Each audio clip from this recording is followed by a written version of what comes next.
Oxfam GB has been in Vietnam for more than 20 years. I have been working for Oxfam for more than 15 years, started as a volunteer.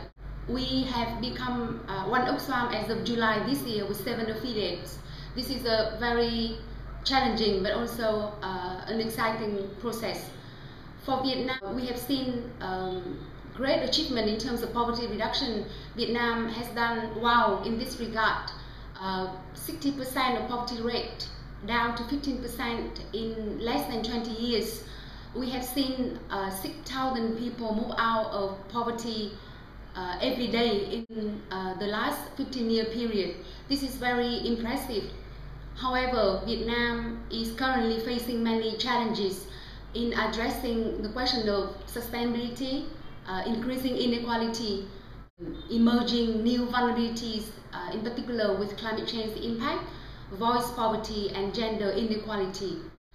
One of our policy research work is to monitor poverty dynamics, poverty changes over time, and to understand what are factors for change, as well as looking at emerging issues and offer recommendations to policymakers. In my recent visit to one of the Khmer communities in the south of Vietnam, I have visited a woman-headed household, and I could see clearly the challenges that the family is facing despite some of the positive changes that they have observed. She's struggling to earn a daily living in order to take care of her own mother and young daughter.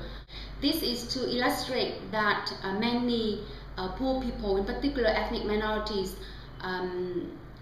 still are facing many challenges. They have not gained as much as benefit compared to the majority in terms of the development outcomes.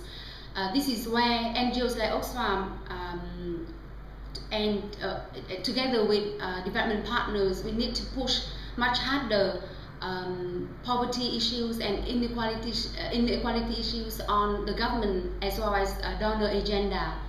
In the coming 5 years, Oxfam in Vietnam will focus on 5 areas: rural livelihoods, in particular supporting ethnic minorities with climate change adaptation and disaster risk reduction integration into it; new urban poverty issues, in particular looking at migrant workers from rural to urban areas; gender inequality,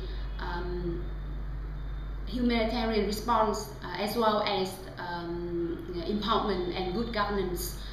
As one Oxfam in Vietnam, I believe that together we can make a change.